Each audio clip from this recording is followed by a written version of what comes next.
السلام علیکم دوستوں، آج کے ہندوستان، افغانستان، پاکستان اور بنگلہ دیش پر ایک سلطنت موجود تھی جسے آج دنیا مغل امپائر کے نام سے جانتی ہے۔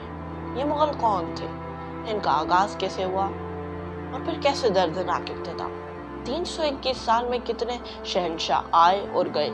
ان کی زندگی میں مغل امپائر نے کیسے ترقی کی، کیسے تبدیل ہوئی اور پھر کیسے دردناک طریقے سے ختم ہوئی؟ یہ سب باتیں ہم آپ کو اسی مغل امپائر سیریز میں بتائیں گے جس کا آغاز آج سے ہو گیا ہے۔ جیسے آج مغل امپائر سیریز کا پارٹ 1 ہے جس میں ہم آپ کو پہلے مغل شہنشاہ اور بانی مغل ظہیر الدین محمد بابر کی کہانی سناتے ہیں۔ چلیں ہماری ویڈیو شروع۔ موجودہ ازبکستان میں یعنی آج کے ازبکستان پر ایک سلطنت موجود تھی، اسٹیٹ موجود تھی جسے فرغانہ کہا جاتا تھا۔ یہ فرغانہ تیموری سلطنت سے نکلی تھی۔ اس کا کیپٹل سمرقند تھا۔ اس اسٹیٹ کے حکمران کا نام عمر شیخ مرزا تھا۔ 1483 میں اس کے یہاں ایک بیٹا پیدا ہوا جو اس کا پہلا بچہ تھا۔ اسے اس بچے کا نام ظہیر الدین محمد بابر رکھا۔ جی ہاں، یہ وہی بچہ تھا جس نے آگے چل کے ایک عظیم ریاست بنانی تھی، اس کا حکمران بننا تھا، اس میں حکمرانی کرنی تھی اور پھر اپنی اولاد کو ورثے میں دینی تھی۔ لیکن یہ ریاست اسے پلیٹ میں نہیں ملی تھی۔ اس کے لیے اس نے بہت محنت کی تھی، جس کا آغاز کچھ اس طرح ہوا کہ 1494 میں اس کا باپ عمر شیخ مرزا مر گیا، یعنی انتقال ہو گیا۔ اس کے انتقال ہوتے ہی بابر ریاست پہ تخت پر آ کے بیٹھ گیا کیونکہ اس کا بڑا بیٹا تھا۔ بابر اس وقت صرف 12 سال کا تھا، اس وجہ سے ریاستی معاملات میں اس کو کچھ خبر نہ تھی۔ اس کے خلاف بغاوتیں اٹھنا شروع ہو گئی تھی اور یہ بغاوتیں کوئی اور نہیں، اس کے اپنے گھر والے ہی کر رہے تھے۔ وہ چاہتے تھے کہ وہ لوگ تخت پر بیٹھے۔ بابر ان بغاوتوں کو کچل نہ سکا اور بابر کو سمرقند سے نکال دیا گیا۔ وہ اپنی والدہ، کچھ وزیروں، امراؤ اور 20,000 سپاہیوں کے ساتھ فرغانہ اسٹیٹ چھوڑ دی اور ادھر ادھر بھٹکنے لگا۔ بھٹکتے بھٹکتے وہ ایک شہر کے باہر آ پہنچا۔ یہ شہر تھا کابل، جی ہاں، جو آج افغانستان کا کیپٹل ہے۔ یہ شہر بابر کو انتہائی پسند آیا۔ بابر نے اس کو فتح کرنے کی ٹھان لی اور اس پر حملہ کر دیا۔ 1504 میں بابر نے کابل کو فتح کر لیا۔ اب اس کے پاس ایک ریاست آ چکی تھی، ایک اسٹیٹ آ چکی تھی جسے وہ ایک سلطنت کی شکل دے سکتا تھا۔ اس نے دیگر علاقے فتح کرنے کی اور اپنے فوجوں کا رخ ہندوستان کی جانب کر دیا۔ ہندوستان میں کی طرف وہ بڑھنے لگا۔ بیچ میں جتنے شہر جتنے قلعے آئے سب اس نے فتح کر کے ہندوستان میں داخل ہو گیا۔ ان دنوں ہندوستان میں پٹھانوں کا لودھی خاندان حکمرانی کر رہا تھا، جس کا آخری شہنشاہ ابراہیم لودھی تخت پر بیٹھا تھا۔ جیسے ہی ابراہیم لودھی کو بابر کے آنے کی خبر ملی تو اس نے بھی کمر کس لی اور بابر کے خلاف جنگ میں نکل پڑا۔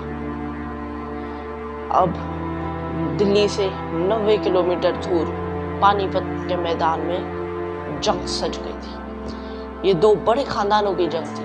ایک طرف پٹھانوں کا لودھی سلطان ابراہیم لودھی تھا، جبکہ دوسری طرف ظہیر الدین محمد بابر تھا جس کے باپ کا شجر نسب امیر تیمور سے ملتا اور ماں کا شجر نسب چنگیز خان سے، یعنی دونوں طرف سے اسے فوجی حمایتیں حاصل تھی۔ یہاں فوجی کیسے تھے؟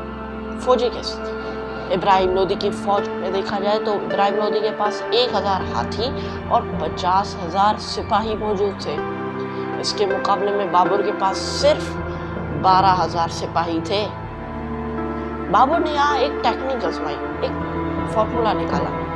اس نے کیا کچھ ایسے کہ اپنی فوج کو پانی پت شہر کے بائیں جانب کھڑا کیا۔ اس نے اپنی فوج کو 3 حصوں میں ڈیوائیڈ کیا اور اپنی فوج کے بائیں جانب اس نے گہری خندق کھدوا دی۔ اس نے اپنی فوج کے آگے لکڑی کے جکڑے کھڑا کر دیے۔ اس کے پیچھے اس نے تیر انداز اور بندوق بھی تعینات کی۔ اس کے پیچھے اس نے اپنا ایک نیا ہتھیار کھڑا کیا۔ یہ نیا ہتھیار کیا تھا؟ یہ نیا ہتھیار توپ تھی۔ جی ہاں، یہ توپیں نہیں آئی تھی۔ ہندوستان میں پہلے کبھی بھی توپیں نہیں لائی گئی تھی۔ اس کی دشمن کو معلوم تھا کہ یہ کیسی تباہی لا سکتی ہے، اس نے اس کا فائدہ اٹھایا۔ ابراہیم لودھی نے اپنی زیادہ تعداد دیکھی تو اس نے ڈائریکٹ حملہ کرنے کا حکم دیا، لیکن یہاں 1 منٹ کے لیے آپ لوگ رکیں۔ جنگ شروع سے پہلے ہم آپ کو ایک فیکٹ بتاتے ہیں۔ ظہیر الدین محمد بابر جو مغلوں کا پہلا شہنشاہ تھا، اس کی دوستی عثمانی ریاست سے تھی، آٹومن امپائر سے، جو اس وقت کی سب سے مضبوط ریاست تھی، طاقتور تھی، جس کی بنیادیں 3 بر اعظموں تک پھیلی ہوئی تھی۔ تب کا سلطان سلیمان نے ہی ظہیر الدین محمد بابر کو 2 توپچی دیے تھے، علی اور مصطفیٰ۔ اس وجہ سے ہندوستانیوں کے دل میں عثمانیوں کی محبت تھی۔ اس وجہ سے جب عثمانی ریاست ختم ہو رہی تھی تب موومنٹ، خلافت موومنٹ بھی وہی شروع ہوئی تھی ہندوستان میں۔ خیر، اب ہم واپس آتے ہیں۔ ابراہیم لودھی نے ڈائریکٹ حملے کا حکم دیا۔ جیسے ہی اس کی فوجیں آگے بڑھی، اس کے ہاتھی آگے بڑھے، بابر کی توپوں نے ان کے اوپر گولے برسانا شروع کر دیا۔ ان گولوں کی کھرکھراہٹ سے ہاتھی ڈر گئے اور الٹے قدم بھاگنے لگے اور اپنی ہزاروں سپاہیوں کو کچل دیا۔ پھر بابر کی فوج نے ایسا حملہ کیا جس سے ابراہیم لودھی کی کمر ٹوٹ گئی۔ ابراہیم لودھی جب جنگ ہارتا دیکھا تو اس نے اپنے ایک خاص دستے کے ساتھ، آخری دستے کے ساتھ میدان میں آ گیا، لیکن وہ بھی ناکام ہوا۔ ابراہیم لودھی مارا گیا اور اس کے مارے جاتے ہی لودھی فوج میں بھگدڑ مچ گئی۔ بابر جیت چکا تھا۔ بابر نے ابراہیم لودھی کو پانی پت کے میدان میں ہی دفنایا۔ شکرانے کے طور پہ بابر نے پانی پت کے میدان میں کابلی باغ اور بابری مسجد بھی بنوائی۔ یہ بابری مسجد ایوبیہ والی نہیں بلکہ پانی پت والی ہے۔ خیر جو بھی ہو، اب بابر جیت چکا تھا اور بابر اب دلی چلا گیا۔ دلی کا شہر بابر کے ہاتھ آ گیا، لیکن ابھی قلعہ ہاتھ دیا تھا۔ قلعے میں ابراہیم لودھی کی فوجی اور خاندان بسا ہوا تھا۔ ان کی لیڈ ابراہیم لودھی کی ماں کر رہی تھی۔ ابراہیم لودھی کی ماں نے بابر سے کچھ مذاکرات کیے۔ بابر شرطیں مان گیا اور قلعے کے دروازے بابر کے لیے کھول دیے گئے۔ 1526 میں بابر نے مغل سلطنت کی بنیاد رکھ دی اور پہلی جنگ پانی پت کی مغلوں نے اس طرح جیت لی۔ اب بابر آگرہ چلا آیا، جہاں اس کا بیٹا ہمایوں پہلے ہی جا چکا تھا۔ اسے فتح کرنے کے بعد، آگرہ فتح کرنے کے بعد ہمایوں کو ایک ہیرا ملا جسے کوہ نور کہا جاتا ہے۔ یہ ہیرا آج برطانیہ میں موجود ہے۔ ہمایوں نے اس ہیرے کو اپنے باپ بابر کے آگے پیش کیا۔ بابر نے اسے تحفہ دن ہمایوں کو بخش دیا اور اپنا جانشین مقرر کر دیا۔